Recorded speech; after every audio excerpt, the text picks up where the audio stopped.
Selamat pagi saudara-saudara yang dikasihi oleh Tuhan Yesus Kristus. Pada saat ini kita akan mendengar renungan harian CKI Sangkrah. Mari kita berdoa.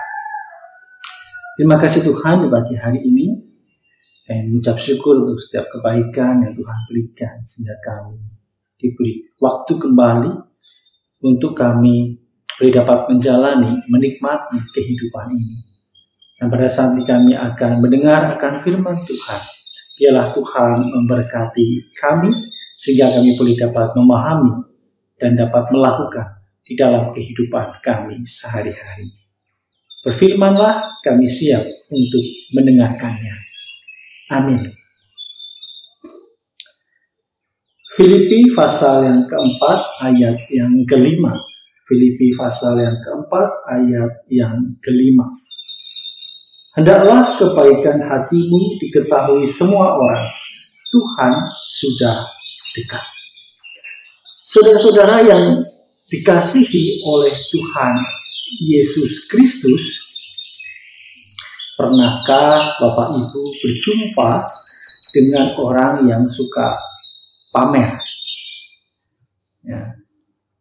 Dia selalu memperlihatkan barang-barang mewahnya ke temannya misalnya. Nah saudara-saudara, ada satu experience yang ada orang yang memperlihatkan foto, ya, di mana di sana foto itu digambarkan ada orang berfoto dengan mobil mewah.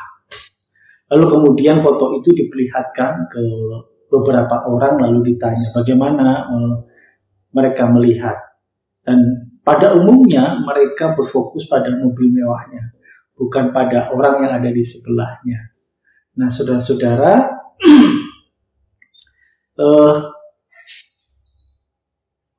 ketika kita melihat ada mobil mewah yang lewat di depan kita, ya memang seringkali kita berpikir bahwa wah, mobilnya bagus ya. Wah, berapa harga mobilnya ya? Tidak kemudian berpikir siapa yang punya ya. Nah, jadi orang yang suka pamer itu sebetulnya ingin menjadi pusat, ya, menjadi seseorang yang ingin selalu diperhatikan. Padahal orang yang melihat itu tidak memperhatikan dirinya, tetapi memperhatikan barangnya. Nah, saudara-saudara, apakah ayat ini, di mana di sana dikatakan, hendaklah kebaikan hatimu diketahui semua orang, ingin mengajak kita untuk jadi pribadi yang pamer. Di mana perlihatkanlah kebaikanmu agar orang melihat, gitu ya. Apakah seperti itu? Kalau kita mau mencermati saudara-saudara, sebenarnya ayat ini tidak ingin mengajak kita untuk pamer. Tetapi ayat ini hendak mengatakan bahwa kebaikan hati itu bukan sesuatu yang berhenti pada tataran idealisme, bukan berhenti pada tataran pikiran, tetapi kebaikan hati itu adalah sebuah aksi nyata. Kebaikan itu seharusnya aktif, bukan pasif. Kebaikan hati itu seharusnya terejawantahkan, terwujud nyatakan. Ya.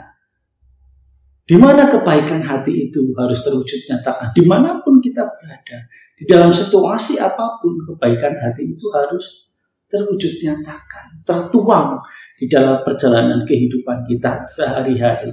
Tidak hanya berhenti pada tataran pikiran saja. Kenapa? Karena ketika kebaikan hati hanya berhenti pada tataran pikiran, maka itu tidak akan mengubah apa-apa. Tidak akan memberi dampak apa-apa. Contoh ketika terjadi bencana alam, ketika banyak orang hanya berpikir kasihan dia. Hanya sekedar berpikir, oh itu sebaiknya harus begini dan harus begitu. Tetapi tidak ada aksi nyata, maka tidak akan mengalami perubahan apa-apa, tidak akan memberi dampak apa-apa. Dan saudara-saudara yang dikasihi oleh Tuhan Yesus Kristus, oleh karena itu Tuhan mau mengajak kita bahwa kebaikan hati itu jangan hanya berhenti pada pikiranmu saja, tetapi itu harus diwujud nyatakan di dalam kehidupan kita, perjalanan kehidupan kita. Sebagai contoh di dalam kehidupan kita sehari-hari, saudara-saudara, ketika kita mengasuh anak, ya, mungkin anak ini rewel, ya, mungkin anak ini susah diatur, tetapi bagaimana kebaikan hati kita terwujud nyatakan di dalam ucap kita, di dalam cara kita memperlakukan anak. Apakah kita memperlakukan anak itu dengan cinta, atau kita memperlakukan anak itu dengan amarah, dengan emosi yang meluap-luap, sehingga tidak jarang terjadi anak dipukul, tidak jarang terjadi anak menerima kata-kata yang kasar dari orang tuanya, atau kebaikan hati, ya, dari suami kepada istri atau istri kepada suami misalnya. Bagaimana sambutan istri kepada suami yang lelah dengan senyuman, ya. Walaupun istri juga capek, istri lelah, ya, tetapi ia ingin mewujud nyatakan kebaikan, ya, memberi kebaikan kepada suaminya dengan sesuatu yang sederhana, dengan senyuman, ya. Atau suami ingin mewujud nyatakan, ya, kebaikan, menghadirkan kebaikan bagi istri.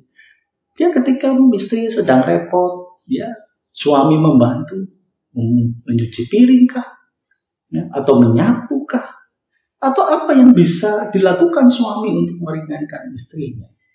Itu sesuatu yang sederhana, sehingga kata-kata janji pernikahan itu tidak hanya sekedar seremonial. Janji pernikahan tidak hanya sebatas pada tataran idealisme, tetapi betul-betul bisa nyata, bisa hadir, bisa dirasakan di dalam kehidupan keluarga, bisa dirasakan oleh pasangan. Nah, saudara-saudara yang dikasihi oleh Tuhan Yesus Kristus, ini yang diharapkan oleh Allah di dalam kehidupan kita. Bagaimana kasih Kristus, kebaikan Kristus itu juga kita hadirkan di dalam kehidupan kita sebagai perwujudan iman kita kepada Kristus. Ya, bagaimana kasih Kristus yang luar biasa yang mau mengorbankan dirinya untuk kehidupan kita, itu juga dapat kita nyatakan juga di dalam kehidupan kita bagi sesama kita. Bagaimana kita mau mengorbankan diri kita, bagaimana kita mau melakukan sesuatu yang terbaik untuk sesama kita. Ya. Jadi saudara-saudara yang dikasihi oleh Tuhan Yesus Kristus, janji untuk mengikut Tuhan itu kita disadarkan untuk tidak hanya sebatas, sekali lagi, pada idealisme kita, atau hanya terbatas pada pengakuan kita, tetapi justru Tuhan melihat seberapa besar aksi kita di dalam mewujudkan apa yang telah kita imani itu di dalam kehidupan kita sehari-hari. Mari kita jalani kehidupan kita dengan mewujud nyatakan kebaikan Allah, kebaikan Kristus di dalam perjalanan hidup kita di hari ini. Tuhan Yesus memberkati. Mari kita berdoa. Tuhan, terima kasih di hari ini kami kembali diingatkan bahwa kami hadir, kami ada untuk kami menjadi berkat bagi banyak orang. Kami diajak untuk mewujud nyatakan kebaikan.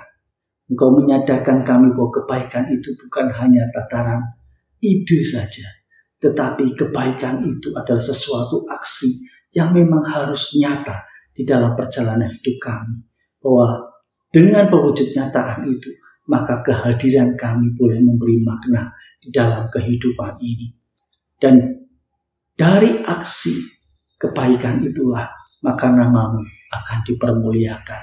Kasih Tuhan akan dirasakan oleh banyak orang. Dan orang juga akan mengalami perjumpaan akan Kristus melalui setiap langkah kehidupan kami. Terima kasih ya Tuhan, kami akan menjalani hidup di hari ini. Tuhan berkati kami. Amin.